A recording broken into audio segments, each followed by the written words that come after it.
Hello everyone. So guys, जितने भी engineering aspirant हैं जो आरआरबी जेई सीबीटी 1 के एग्जामिनेशन को देने जा रहे हैं, गाइज आप सभी को एक इम्पॉर्टेंट वीडियो के माध्यम से आपको बताने वाला हूं कि ये 5 टाइप के क्वेश्चन जो हैं एग्जामिनेशन में ज़रूर प्रैक्टिस करके जाना, क्योंकि इस टाइप के क्वेश्चन फ्रिक्वेंटली हर साल पूछे गए हैं और हर सेट में पूछे गए हैं। तो यहाँ पे एग्जामिनेशन में जो क्वेश्चन का पैटर्न रहने वाला है, क्वेश्चन के टाइप्स रहने वाले हैं, उन्हीं में से मैं 5 ऐसे क्वेश्चन सेलेक्ट करके लाया हूँ। साथ ही साथ वीडियो के बिल्कुल लास्ट में दो ऐसे क्वेश्चन का टाइप बताऊंगा जो आपको बिल्कुल उसकी ट्रिक देख के जाना है, क्योंकि वो हम हमेशा ही आते हैं, हर एग्जामिनेशन में आते हैं। और एग्जामिनेशन में अगर आपने उसको कायदे से पढ़ा नहीं है तो उसमें हो सकता है कि आप 1 से 3 मिनट 4 मिनट तक आप उसमें वेस्ट कर दो और उससे आपका सॉल्यूशन भी ना निकले। तो वो क्वेश्चन जो होते हैं वो 10 सेकंड में 5 सेकंड में सॉल्व हो जाते हैं। आइए चलिए देखते हैं वो 5 क्वेश्चन का टाइप। सबसे पहले फर्स्ट टाइप जो है, यहाँ पे हर सेट में आप देखोगे कि यहाँ पे सिटिंग अरेंजमेंट के क्वेश्चन आपको देखने को मिलते हैं। चाहे 8 पर्सन हो, 6 पर्सन हो, लाइन में बैठे हों, या फिर सर्कुलर टेबल पे बैठे हों, सबका फेस इनसाइड हो, कुछ का फेस इनसाइड हो, कुछ का फेस आउटसाइड हो। इस तरीके से यहाँ पे क्वेश्चन पूछे जाते हैं। अब देखो, सीधी लाइन में बैठे हुए जो क्वेश्चन आते हैं वो रिलेटिवली थोड़े से इजी हो जाते हैं। सर्कुलर टेबल पे सारे के सारे इनसाइड या सारे के सारे आउटसाइड देख रहे हों, वो थोड़े से और टफ होंगे। उनसे भी ज़्यादा टफ हो जाते हैं जब उनमें से कुछ लोग अंदर देख रहे हैं, कुछ लोग बाहर। उसमें लेफ्ट राइट आपको जज करने में थोड़ी सी दिक्कत होती है। जैसे कि देखो, एक क्वेश्चन ये पूछा गया था लास्ट टाइम आरआरबी जेई में। ऐसे क्वेश्चन की ताबड़तोड़ प्रैक्टिस कर लेनी है, और इसको क्वेश्चन को करने का तरीका बहुत सिंपल होता है। मैं आपको बताता हूँ एक तरीका। जैसे मान लो कि यहाँ पे देखो 8 friend ABCDEFGH are sitting in a round circular table for a meeting facing centre. सबका फेस सेंटर की तरफ है, तो इसमें आपको ज़्यादा दिक्कत नहीं होगी, राइट। यहाँ पे अब स्टेटमेंट लिखा हुआ है, क्वेश्चन आपके मतलब का जो है यहीं से स्टार्ट होता है। अभी मैं आपको समझा रहा हूँ, आराम से समझ लेना। देखो, क्वेश्चन आपके मतलब का कहाँ से, यहाँ से लेके यहाँ तक है। ठीक, ये तो आपको पूछा गया है जो वो लास्ट में है। इन लाइनों को पढ़ना है। जब भी राउंड वाला आए और सारे के सारे या तो इनसाइड देख रहे हैं सेंटर की तरफ या तो आउटसाइड देख रहे हैं, तो ऐसे क्वेश्चन में ना आप राउंड टेबल की जगह ना सीधी लाइन बना लिया करो। जैसे आपको पता है कि सारे के सारे इस तरीके से राउंड में बैठे हुए हैं। इसको यहाँ से अगर मैं कट कर दूं, ऐसा समझ लो कि इसको इस पॉइंट से मैंने काट दिया, तो इसको खोल देने पे ये कैसी हो जाएगी, सीधी लाइन हो जाएगी। अब ये स्ट्रेट लाइन आपने बना लिया एक रफ में, है ना। और इस रफ में स्ट्रेट लाइन बनाने पे आपने एक पॉइंट मान लिया कि यहाँ से मैं इधर राइट बोलूंगा, इधर जाऊंगा तो राइट बोलूंगा, ये हमारा राइट हो गया। इधर जाऊंगा तो लेफ्ट बोलूंगा।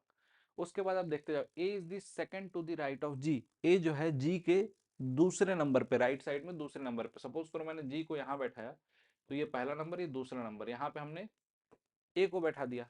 यही तो लिखा है, is the second right of G. Who is third to the right of B. कौन, हु इज जी। ठीक, हु मतलब जी, जी की बात हो रही है। जी जो है थर्ड नंबर पे है बी के राइट में, तो मतलब बी के राइट में, बी इधर होगा, उसके राइट में जी है। कौन से नंबर पे, तीसरे नंबर पे, तो यहाँ पे बी है।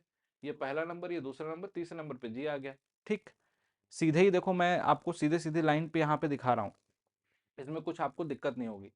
उसके बाद क्या लिखा हुआ है, D is the second to the left of F. अभी डी और एफ, एफ की पोजीशन ही नहीं है इसमें।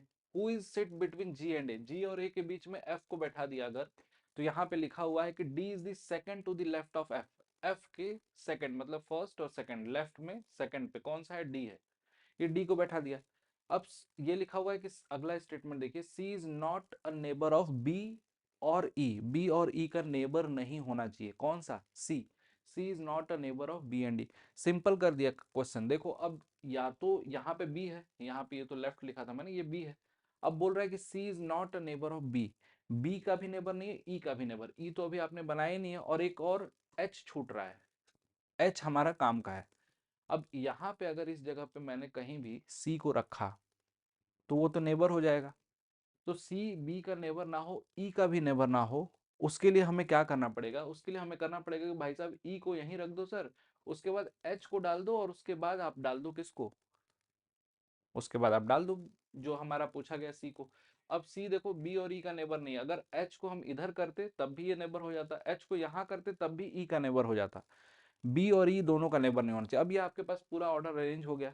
अब इसमें क्या पूछा जा रहा है, इसमें जो पूछा जा रहा है वो आसानी से आप कर सकते हो। अच्छा, ई को यहाँ भी डाल सकते, ये वाली प्लेस खाली थी ना, तो ई को यहाँ पे डाल दिया। ये H हो गया, ये वाली पोजीशन जो है यहाँ खाली था, ये हो गया H और ये हो गया हमारा C। अब हमसे पूछा क्या जा रहा है, who is the immediate left of B।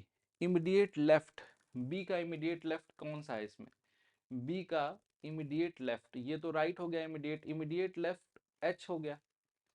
B का immediate left, left immediate left में H हो गया, तो इसका मतलब ऑप्शन नंबर ए जो है वो आपका करेक्ट होगा। अगर H को मैं इस जगह पे रखता और E को यहाँ रखता तो क्वेश्चन गलत हो, हमारा आंसर गलत हो जाता। क्यों? क्योंकि यहाँ पे फिर C जो है E के इमीडिएट मेंबर हो जाता, तो वो जो कि नहीं होना चाहिए। लिखा हुआ है कि C is not the neighbour of B और E और B का दोनों का नेबर नहीं होना चाहिए, इसलिए E को यहाँ डाल दिया, H को यहाँ डाल दिया।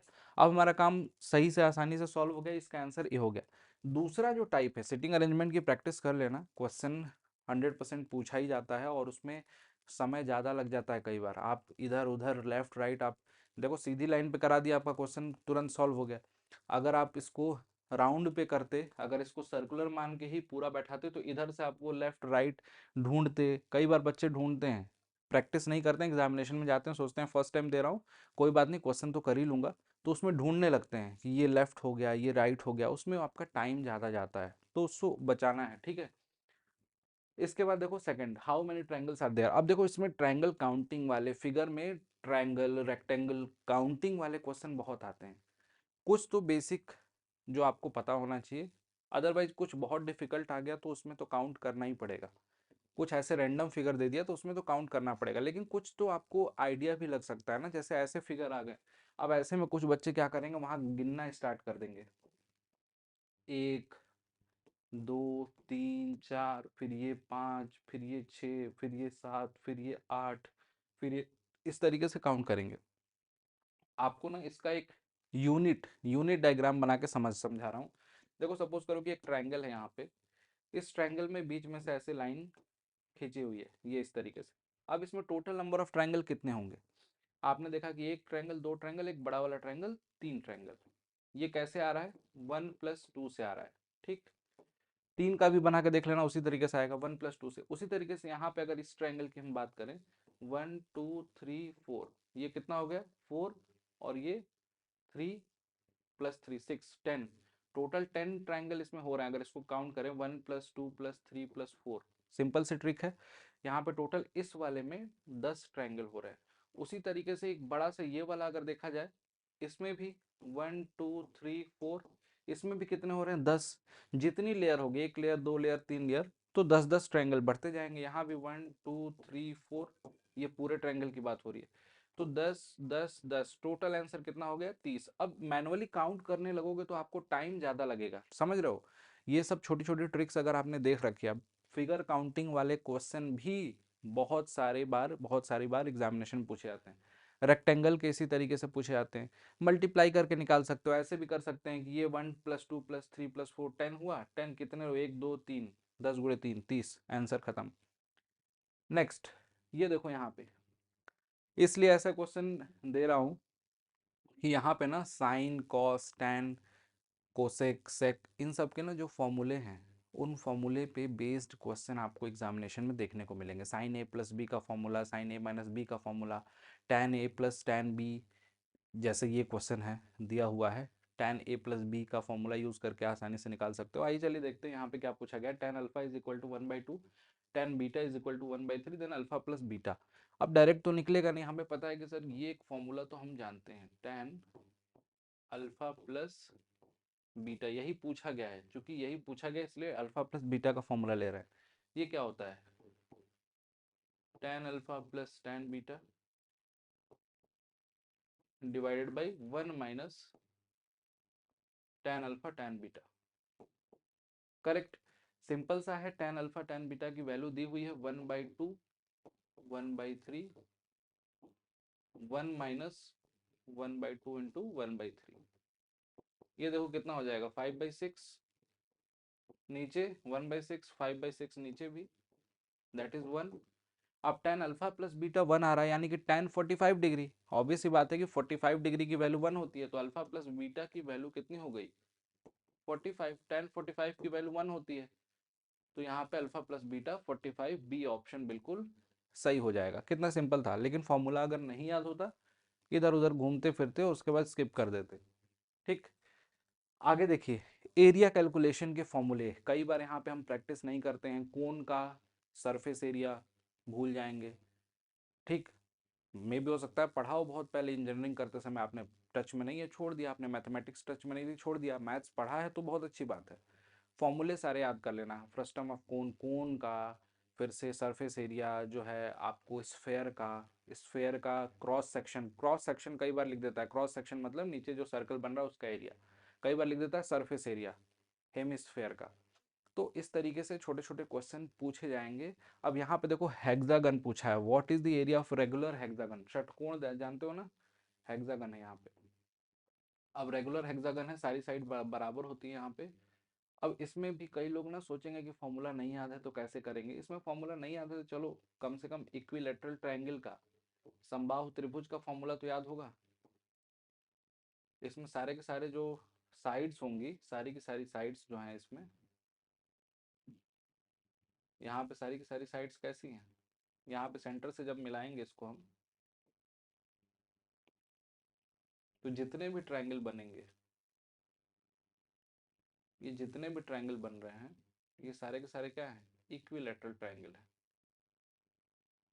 अब ये सिमेट्रिकल नहीं बनाया है, मान के चलो कैसा है ये, इस जगह पे मैं मिला देता हूँ। ये सारे के सारे क्या है, इक्विलेटरल, क्योंकि यहाँ पे लिखा हुआ है कि रेगुलर हेक्सागन है, ये रेगुलर हेक्सागन है। तो इक्विलेटरल ट्रायंगल अगर इसकी साइड ए है, ये भी ए होगा, ये भी ए होगा, इसका एरिया का फॉर्मूला ये पता है ना सबको, √3/4 a²। अगर ये भी नहीं पता होगा तो एग्जामिनेशन में कैलकुलेट कर सकते हो फिर भी, लेकिन उसमें आपका समय बहुत ज़्यादा वेस्ट होगा। इतना तो बेसिक चीज़ें जान के ही चलना हमें। कितने ट्रायंगल होंगे इसमें, टोटल 6 ट्रायंगल होंगे, है ना, 1 2 3 4 5 6, तो इसमें 6 का मल्टीप्लाई कर दिया हमने। यहाँ से आपका फॉर्मूला देखो आराम से निकल गया, 3√3/2, करेक्ट, ये 2 ये 3 हो गया।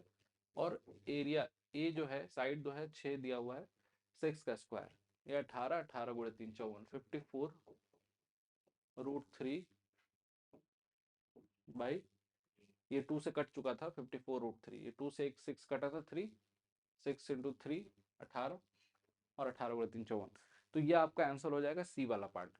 तो ऐसे क्वेश्चन जिसमें फॉर्मूले की नीड है, छोटे मोटे फॉर्मूले देखने, और हार्डली आपको आधा घंटा समय लगेगा, एग्जामिनेशन के पहले ये सारी चीज़ें देख लेना, क्योंकि ये सब सारे ऐसे बोनस क्वेश्चन हो जाएंगे जो आप कम समय में कर पाओगे।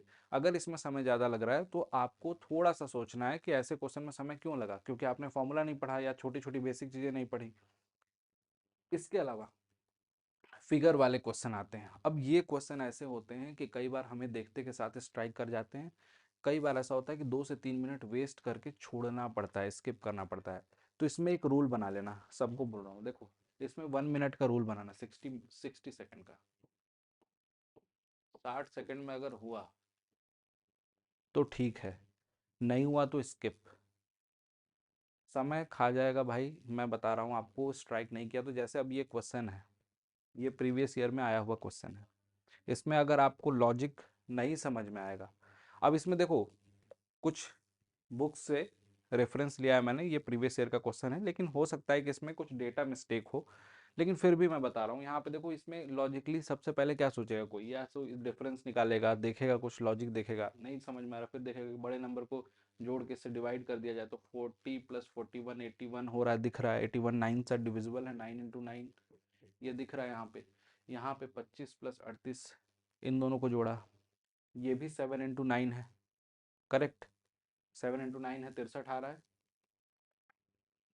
तो ये 7 × 9 हो गया। अब आपके दिमाग में आ रहा होगा कि ये भी 9 का मल्टीपल नंबर होना चाहिए, 9 से डिविजिबल होना चाहिए, मतलब जो भी है 9 × 6 7 जो भी हो। तो यहाँ पे ना कुछ किताबों में मैंने देखा कि यहाँ 38 की जगह 36 दिया हुआ है, तो अगर 36 दिया हुआ है तब तो ठीक है, 9 से डिविजिबल है 6 टाइम्स, ये 3 टाइम्स और ये 2 टाइम्स, है ना, ये 4 बार, ये 2 बार, मतलब टोटल 6 बार, 6 × 9 ये हो रहा है। लेकिन अगर सपोज करो यहाँ पे ये 36 ना होके, ये 36 ना होके 38 ही होता, तो जैसा कि यहाँ पे दिख रहा है 38, ऐसा क्वेश्चन अब तुम कंफ्यूज हो जाओगे, लॉजिक ढूंढते परेशान हो जाओगे लॉजिक ढूंढने के चक्कर में। और ऑप्शन तो यही है 18 14 9 और 6, तो उसमें लॉजिक हमारा यही बनता कि 18 प्लस 38 किया हमने, 38 प्लस 18 किया 56।